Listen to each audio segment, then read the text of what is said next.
Hello मेरे प्यारे students, welcome back to creative tutorials creating futures.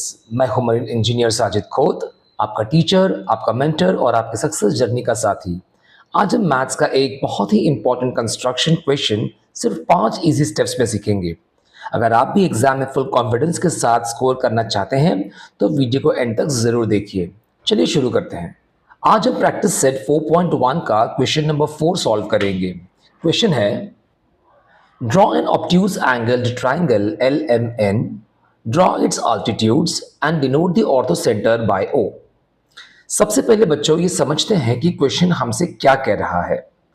हमें एक ऑब्ट्यूज एंगल्ड ट्राइंगल ड्रॉ करने को बोल रहा है, कंस्ट्रक्ट करने को बोल रहा है, यानी एक ऐसा ट्राइंगल बनाना है जिसका एक एंगल 90 डिग्री से बड़ा होगा, बराबर ना। उसके बाद उस ट्राइंगल की 3 अल्टीट्यूड्स को ड्रॉ करनी है हमें, और जहां ये 3 अल्टीट्यूड्स मिलेंगी उस पॉइंट को ऑर्थो सेंटर बोलते हैं, बराबर। ये हमने पहले ही पढ़ रखा हुआ है, ठीक है ना। तो इतनी बात अगर समझ में अगर आई है तो अब कंस्ट्रक्शन को अपन स्टेप बाय स्टेप करते हैं। चलिए स्टेप नंबर 1, सबसे पहले एक obtuse angle triangle LMN draw कर लीजिए, ठीक है। लेकिन ध्यान रहे कि ट्राइंगल का एक एंगल 90 डिग्री से बड़ा होना चाहिए। देखिए यहाँ step number 1, draw an obtuse angle triangle LMN। Alright, और देखो ये ट्राइंगल LMN जो आपको दिख रहा है, ठीक है, जो आपको स्क्रीन पे मैं दिखा रहा हूं यहाँ पे LMN, ये ऑब्ट्यूज एंगल ट्राइंगल है। और यहाँ पर ये एंगल जो M जो है, ठीक है, देखो यहाँ पे एंगल बराबर नहीं बताया ChatGPT ने, लेकिन ये पूरा एंगल यहाँ से लेके यहाँ तक का पूरा एंगल जो है ये 90 डिग्री से ज्यादा है, ठीक है, जो इस ट्राइंगल को एक ऑब्ट्यूज एंगल ट्राइंगल बनाता है। स्टेप नंबर 2 में अब पॉइंट L से साइड MN पर एक परपेंडिकुलर ड्रॉ कर दीजिए, ठीक है।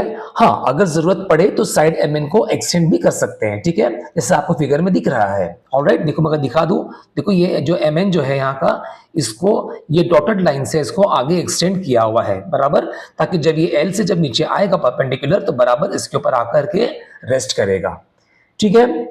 तो जहां पर परपेंडिकुलर टच करेगा उस पॉइंट को नाम ए दे दीजिए। देखो हमने पॉइंट ए का ए नाम दे दिया है हम लोगों ने, यानी ये अल्टीट्यूड LA है, ठीक है। ये देखो ये इतना जो अल्टीट्यूड है LA, ये हमारा अल्टीट्यूड हो गया पहले वर्टेक्स L से। अब आता है हमारा स्टेप नंबर 3। अब हम क्या करेंगे, अब पॉइंट M से साइड LN पर एक परपेंडिकुलर ड्रॉ कर लेंगे, और जहां ये परपेंडिकुलर साइड LN को मिलेगा उस पॉइंट को B नाम दीजिए, ठीक है। अब ये जो अल्टीट्यूड हमारा है ये MB वाला एल्टीट्यूड है, बराबर। फिगर में देखिए हमने शुरू किया पॉइंट M से, हम M से चले यहाँ तक, ठीक है, ये साइड LN है, हमने यहाँ LN के ऊपर एक परपेंडिकुलर बना दिया यहाँ पर, और जहां पर इसने टच किया LN को उसका नाम हमने B दे दिया है। अब ये है हमारा अल्टीट्यूड MB, ठीक है, ये हमारा ट्राइंगल का सेकेंड अल्टीट्यूड है जो वर्टेक्स M से शुरू हुआ, राइट। अब आता है हमारा स्टेप नंबर 4।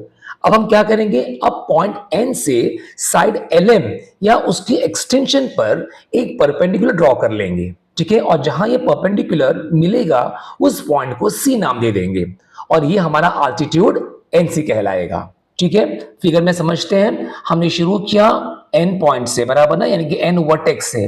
देखो यहां से हमने एक परपेंडिकुलर ड्रॉ किया हुआ है, और ये परपेंडिकुलर कहां पर टच हो रहा है, जो LM जो हमारा है ये, इसको हमने यहाँ पे एक्सटेंड किया हुआ है। देखो ये एक्सटेंड किया हुआ है, इस एक्सटेंशन के ऊपर ये परपेंडिकुलर ड्रॉप हो रहा है और इस पॉइंट पे आके मिल रहा है, बराबर। यानी कि ये हमारा NC जो है ये हमारा थर्ड अल्टीट्यूड बन चुका है जो वर्टेक्स N से शुरू हुआ, बराबर। तो वर्टेक्स L से शुरू हुआ हमारा पहला अल्टीट्यूड जो LA है, सेकेंड वर्टेक्स M से हमारा शुरू हुआ अल्टीट्यूड MB, और तीसरा वर्टेक्स N से शुरू हुआ हमारा अल्टीट्यूड NC, ठीक है बच्चों, इतना क्लियर है। अब देखिए स्टेप नंबर 5 के अंदर ये तीनों अल्टीट्यूड्स जो है ना बच्चों, हमने बनाया LA, MB और NC, ये तीनों अल्टीट्यूड्स एक ही पॉइंट पर मिल रहे हैं, और इस कॉमन पॉइंट को हम कैपिटल O से डिनोट करते हैं, राइट। और इसी पॉइंट को ऑर्थो सेंटर भी कहते हैं। देखो फिगर में ये जो हमारा पहला अल्टीट्यूड आया हमने इसको और एक्सटेंड कर लिया नीचे तक, फिर ये जो हमारा सेकंड अल्टीट्यूड था हमने इसको इस तरफ एक्सटेंड कर लिया है, और ये हमारा थर्ड अल्टीट्यूड जो था NC हमने इसको भी एक्सटेंड कर लिया है, और आपको दिख रहा है यहाँ पे कि तीनों अल्टीट्यूड जो है एक ही पॉइंट में जो है मिल रहे हैं और वो है हमारा पॉइंट O।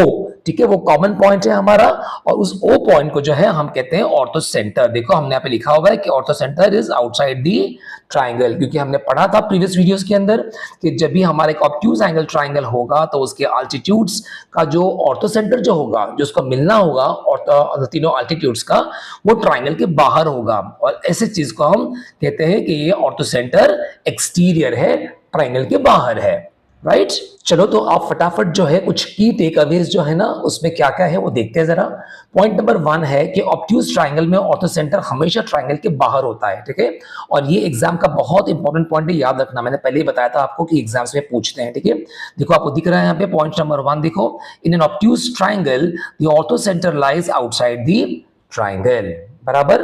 पॉइंट नंबर 2 है हमारा each altitude is perpendicular to the opposite side और इट्स एक्सटेंशन। ठीक है, तो हर अल्टीट्यूड जो होती है अपने ऑपोजिट साइड या उसकी एक्सटेंशन पर 90 डिग्रीज यानी परपेंडिकुलर होती है। करेक्ट।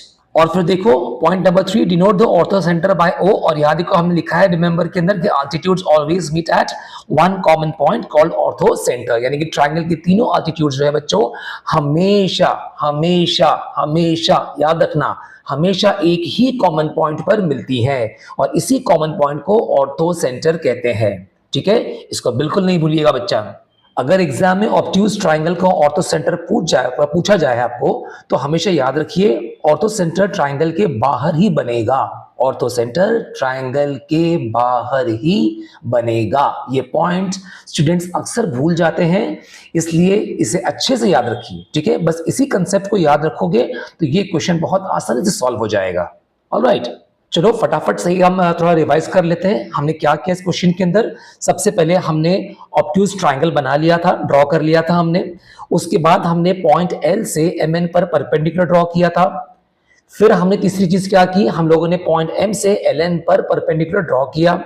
उसके बाद हम पॉइंट N पर आए और पॉइंट N से हमने LM पर परपेंडिकुलर ड्रॉ किया और फिर हमने ये देखा कि जहां तीनों अल्टीट्यूड्स मिली उस पॉइंट को हमने O नाम दे दिया और वही पॉइंट हमारा ऑर्थो सेंटर भी है। ठीक है बच्चों, सो ऑब्ट्यूज ट्राइंगल में ऑर्थो सेंटर ट्राइंगल के बाहर होता है। ऑलराइट, उम्मीद करता हूं कि आज का ये सॉल्यूशन नंबर 4 जो था प्रैक्टिस सेट 4.1 का, ये बहुत ही आसानी से आपके समझ में आ गया होगा, कोई कंफ्यूजन भी दिमाग में नहीं होगा। अगर आज का वीडियो आपको इजी लगा और कुछ नया सीखने को मिला तो वीडियो को लाइक, शेयर और चैनल को सब्सक्राइब जरूर कीजिए। याद रखिए बच्चों, रोज थोड़ा सा पढ़ोगे तो कल बहुत आगे बढ़ोगे। ठीक है, चलो मैं हूं साजिद खोत और आप देख रहे हैं क्रिएटिव ट्यूटोरियल्स क्रिएटिंग फ्यूचर्स। मिलते हैं अगले वीडियो में एक और इजी और इंटरेस्टिंग मैथ्स कंसेप्ट के साथ। Take care and happy learning. जय हिंद।